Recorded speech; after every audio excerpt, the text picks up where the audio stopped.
ఎలాంటి పార్టీలు ఉన్నాయంటే ఇప్పుడు మనం అందరం ఉన్నాం, ఎవడో ఒకళ్ళు వేస్తారు. అదే మరి ఇప్పుడంతా ఒకప్పుడు నాకు తీవ్రవాదులు ఉండేవాళ్ళు, మీరు చూసుంటారు. కడాన తీవ్రవాదుల పైన పోరాడాను. నా స్వార్థం కోసం నేను పోరాడలేదు. ఆ రోజు హైదరాబాద్ చుట్టుపక్కలంతా తీవ్రవాదులుంటే తీవ్రవాదుల సమస్య వల్ల హైదరాబాద్ కూడా అభివృద్ధి కాదు. ఆ రోజు నేను పోరాడి మీరు చేసింది తప్పంటే మీరు కూడా జనజీవన స్రవంతికి రమ్మంటే ఆ రోజు నా మీద తిరుగుబాటు చేసి కడాన తిరుపతిలో మీరు చూసుంటారు 24 క్లేమోర్ మైన్స్ నా మీద బ్లాస్ట్ చేసి సాక్షాత్ వెంకటేశ్వర స్వామి దిగొచ్చి నన్ను కాపాడాడు తప్ప లేకపోతే బతికే అవకాశమే లేదు. అది నా భక్తి, అది నా కమిట్మెంట్ కూడా. మనందరికీ కొండే వాళ్ళందరికీ ముస్లింస్ అంత సోదరులు ఉన్నారు. వాళ్ళు ఎప్పటికప్పుడు మక్కాకి వెళ్తారు, మసీదుకి వెళ్తారు. హిందువులంతా దేవాలయాలకు వెళ్తాం, వెంకటేశ్వర స్వామి దగ్గరికి వెళ్తాం. అవునా కాదా అని అడుగుతున్నా. అవునండి, చేతుల పైకి ఎత్తండి. అలాంటి వెంకటేశ్వర స్వామికి అపవిత్రత చేసే పరిస్థితి వస్తే మీరు సహిస్తారా తమ్ముళ్ళు అని అడుగుతున్నా, సహిస్తారా అని అడుగుతున్నా. 5 సంవత్సరాలు కల్తీ అయిన గీ బాధేస్తుంది. అలాంటి గీ తీసుకొచ్చారు, మామూలు కెమికల్స్ తో తయారు చేశారు. పేపర్లో వస్తే నాకే ఆశ్చర్యం వస్తా ఉంది. ఎలాంటి కెమికల్స్ అంటే మన బాత్రూముల్లో వేసి క్లీన్ చేసే కెమికల్ని గీలో వేసి దాన్ని మళ్ళీ లడ్డు చేసి మనం తినే పరిస్థితికి వచ్చామని వస్తున్నాయి. శ్రీశైలంలో కూడా కల్తీ జరిగిందని. కెమికల్స్ 2 ఉన్నాయి. కెమికల్స్ వాడినప్పుడు కొన్ని వెజిటబుల్ వాడతారు. వెజిటబుల్ ఫ్యాట్ వాడితే ఎక్కువ రేటు, అనిమల్ ఫ్యాట్ అయితే తక్కువ రేటు. అది కూడా కలిపారని ఎన్డీడీబీ రిపోర్ట్ ఇచ్చే పరిస్థితికి వచ్చింది. నిన్నే మాట్లాడాడు, సిబిఐ ఇచ్చింది, సిట్ ఇచ్చింది, ఏమీ లేదని చెప్పింది అని అంటాడు. వాళ్ళ బాబాయ్ నిన్నే మాట్లాడతాడు, సిట్ చెప్పింది కల్తీ ఉందనింది కానీ ఎనిమల్ ఫ్యాట్ లేదని మాట్లాడతాడు. నేను మాట్లాడలేదు. నేను ఎందుకంటే ఒక భక్తుడిగా చెప్తున్నా, నేను కూడా మాట్లాడకూడదు. వెంకటేశ్వర స్వామి పవిత్రత కోసం అని ఆలోచించాను. కానీ మీరందరూ చూశారు వివేకానందరెడ్డిది. వివేకానందరెడ్డి బాబాయిని చంపి నెక్స్ట్ డే నా చేతిలో కత్తి పెట్టి నారాసుర రక్త చరిత్రను పెట్టారా లేదా తమ్ముళ్ళు అని అడుగుతున్నా, పెట్టారా లేదా?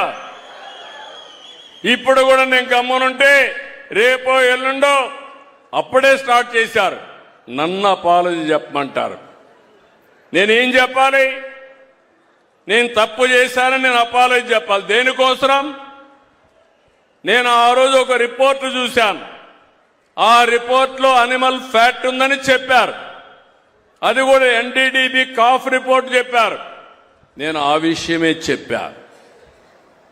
నాకు చాలా మంది కంప్లైంట్ చేశారు, తిరుమల తిరుపతి దేవస్థానం అపవిత్రమైందంటే నేను ముఖ్యమంత్రి అయిన తర్వాత మొదటి ఆర్డర్ని ఒక ప్రైవేట్ ప్రిన్సిపల్ సెక్రటరీని పెట్టుకోవాలి, ఆయనకు పెట్టా. రెండో ఆర్డరు తిరుపతి ఈఓని మార్చి తిరుపతి ఈఓకి మంచి ఆఫీసర్ని ఇచ్చాను. నేను అడుగుతున్నా, ఈరోజు మీరు తిరుమలకు పోతే ముందు లడ్డుకు ఇప్పటి లడ్డుకు వ్యత్యాసం ఉందా లేదా తమ్ముళ్ళు అని మిమ్మల్ని అడుగుతున్నా.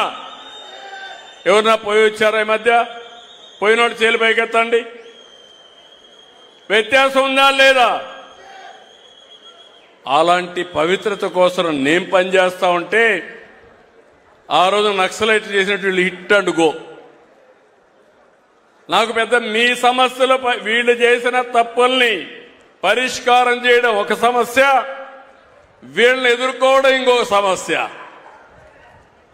వీళ్ళు పని చేయరు, తప్పు ఉంటే చెప్పరు, సద్విమర్శ చేస్తే నేను కరెక్ట్ చేసుకుంటా, అది చేయరు.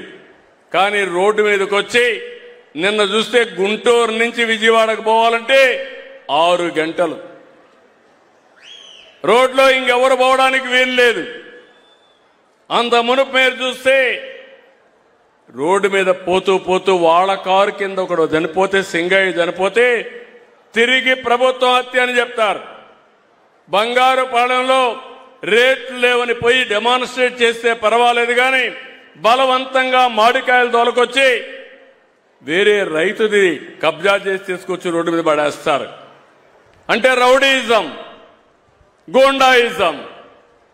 అంటే ఎవరి దగ్గర చేస్తారని అడుగుతున్నా. అదే మరి రోడ్డంతా బ్లాక్ చేయడం, గొడవలు చేయడం, ఏదో బలం ఉందని నిరూపించుకోవడం. బల ప్రదర్శన నిరూపించుకోవాల్సింది ఎన్నికల సమయంలో. మిగిలిన సమయంలో ప్రజలకు సేవ చేయడంలో ఏదైనా కానీ తప్పులు చేస్తే చెప్పడంలో మీరు ముందుకు రండి. కానీ తప్పుడు విధానాల ద్వారా వస్తే మాత్రం ఈ ప్రభుత్వం క్లియర్గా ఉండాలనా లేదా తమ్ముళ్ళని అడుగుతున్నా మిమ్మల్ని అందరినీ. మీ ప్రాణాలకు రక్షణ అవసరం లేదా అని అడుగుతున్నా. మీ ఆస్తులకు భద్రత ఉండాలా లేదా అని అడుగుతున్నా. మీరు పోయినప్పుడు రోడ్డు మీదకి మళ్ళా తిరిగి సురక్షితంగా రావాలనే కోరిక అందరికీ ఉంటుంది. నాకు లా అండ్ ఆర్డర్ ముఖ్యం, ప్రజలు ముఖ్యం.